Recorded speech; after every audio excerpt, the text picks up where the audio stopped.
Is it a waste of energy to mobilise on the prospect of rejoining the European Union? That is really what I want you to tell me. And I want you to come at it from whatever angle you like, but it is at least personal plus political. I don't understand why I am not. Maybe I am going to be a bit self-indulgent actually this morning. Maybe it's because we've got so used to losing everything. If you're on the sort of progressive or decent side of political battles, both a major cause and an enormous symptom of the malaise that I describe, of the rot that has set in to this country. Some of it deliberate, some of it accidental, was the successful campaign of lies and misinformation in 2016 that persuaded just enough people that if they voted to leave the European Union, they would be better off. The NHS would improve. There would be shorter waiting lists. There would be cheaper food. There would be cheaper energy. There would be, if you are a bit racist, fewer immigrants. There would be, you name it, it was going to happen. None of it has, which is why we know the 30% who claim they're still glad they did it are lying to themselves. But with all of that in place, I currently, and I'd love to hit 11 o'clock today, Alec, I'm just looking at your text, I'd love to hit 11 o'clock today with a little bit more lead in my pencil.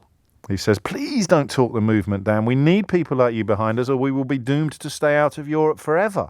I hope you will be with us at the march in September. So do I. I hope I have a slight change. It's not a permanent position, Alec. I just don't see the point at this point. I'm actually speaking at the march. I'm delighted to speak at the march as the founder of Save British Farming and a farmer. It's about food, really, and it always was about food. Yes. Brexit, and it's urgent. Everybody who's going, feeling the pinch of the cost of living should be there screaming to rejoin. We have to rejoin. How do you make that connection? How do you make that? You heard the last caller. He's paying more for his food than he ever has before, but he is under the impression that Brexit hasn't affected him at all. How do you make that connection? Being more reliant on imports means that we have absolutely no control over prices. It doesn't matter what they do to interest rates. We've got no control whatsoever. And you're on a hostage to a fortune on world markets. It also means that food is going to become much shorter in supply. World events are making that happen as well. So the global food system is in crisis. So things are only set to get worse. We are in an inflation trap because of Brexit. And all the worst things are happening in the world at the same time. And we're like frogs being boiled. And everyone's saying, no, I don't know about Schengen. And no, I don't know about this and that.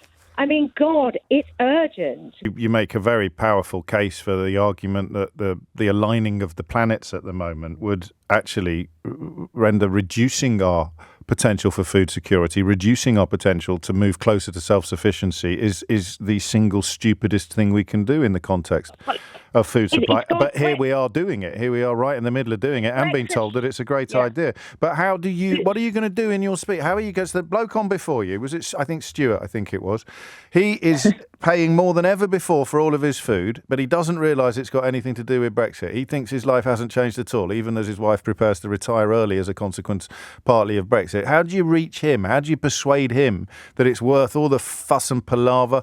Putting 10p in Nigel Farage's slot is going to have the heart of every decent person in the country sinking. The last thing we want is more of his greasy face on the telly. But Because, James, after Christmas, you're going to see food shortages, which are going to continue to get worse and worse and worse. And food is going to become... But then I'll just come back here and say, well, I got a turkey. What are you talking about? Project Fear.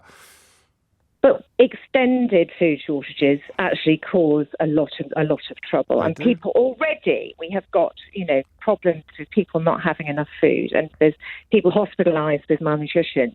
Our hospitals aren't coping with the influx of patients as it is. Things are set to get an awful lot worse. And instead of going, we need to let it work for a bit longer. No, I've not said that. I've not said that. That was an early caller that pretty much everybody thought might have been yanking my chain when he claimed to have voted Remain, which is one of the occupational hazards of these sort of conversations. But no, hang on. It's the urgency that I need to. Because globally, India is protecting wheat and rice exports already. Yeah. And there are significant food problems. 350 million people in the world are facing starvation right now. Yeah, but with respect, people that voted for Brexit don't care about them. But they're going to be impacted by it because we're competing with world markets, as we did with the vaccine for COVID. And we are actually becoming poorer and weaker by the day. We need to wake up and go, do I want to be boiled This as is it. frog, No, or this do I is... want to get out and stop this? This is the trick, And then. This that's is the it. decision. No, this is the absolute nub of the problem, isn't it? Is that you see it more clearly than I do as something that is so urgent and so important that the absolute sooner the better, whereas the idea of waiting for the oil tanker of political will, never mind public opinion, waiting for the oil tanker of political will to turn around is, in your view, a mug's game. And I know you're right. Absolutely. I know you're right. Because nobody's insulated from chaos. Nobody. If we've got riots and people out on the street, no one's safe. That's the bottom line. And I don't want to be in that place. At the moment, we're just being ratcheted up by the Bank of England going, we'll put interest rates up again, which is actually doing nothing at all apart from hurting more people who have got mortgages and need to buy food. So we really need to pull the cord on this and face reality and stop all the fluff and nonsense. And the other reality is, in 2019, when Boris Johnson won that election, there was already a majority for Remain. But we never got the opportunity to vote on it. And the only way we can actually assure food at a reasonable price is by opening up free trade again with the people on our doorstep and making sure that we are part of that market again, which we're excluded from. And British farming then can begin to recover. But it will take some time for us to do that. But food is the most important commodity. We die without it. And so that's where we need to begin, because in 2016, food wasn't part of the campaign because they all lied and said it was going to be cheaper. And it's about time we looked at that and bugger Schengen. And why do we want to keep the pound? That every time I go over to Europe, I actually pay a tax because I've got to change into euros. Let's embrace it. I can't wait to have the euro. I can't wait to have Schengen and not have to do biometric tests every time I go to Europe. You are brilliant. So do Americans believe like us in Britain? We have federalisation. Embrace it. It's the future. You are brilliant, and I feel a bit embarrassed for being so flippant and glib earlier in the conversation. I'm glad that I sat back and let you hit your stride. Oh, that's fine. I love a challenge, James. Anytime. I mean, crikey, I'm not really someone you need to persuade well, yeah, I am actually not someone you need to persuade that you're right. I know that you're right, but the urgency actually is what you've communicated to me, and I feel a tiny bit silly now. I think we have to realise as a country that these are not our decisions anymore. We made our decision. Now the issue is about how we rebuild these bridges, and I don't know what the way forward is, to be honest, in the current situation. I think if I take my own example, my own business has been purchased by a large European business, which has seen the UK as fairly easy pickings just of late. Yes. And so I actually found that voting for something which I thought was going to give me more whatever, not, because I'm now more European than I ever was. Yeah, it's funny, isn't it?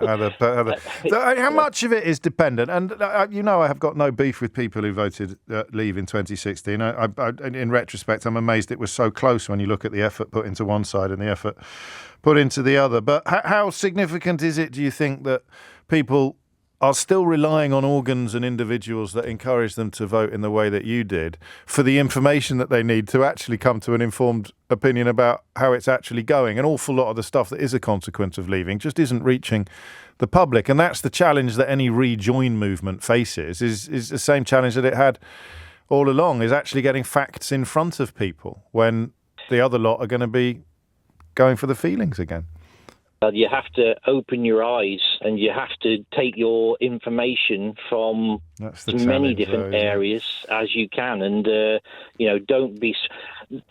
The whole issue with this for me is that we were lied to on a grotesque scale. And I mean, that in itself, for me, is enough for us to go back to the polls. Yes. If this were a court of law over some criminal matter, the outcomes would be, Mate, facing the doors of the jail. You're absolutely right. If it was a washing powder advert, there would be sanctions and punishments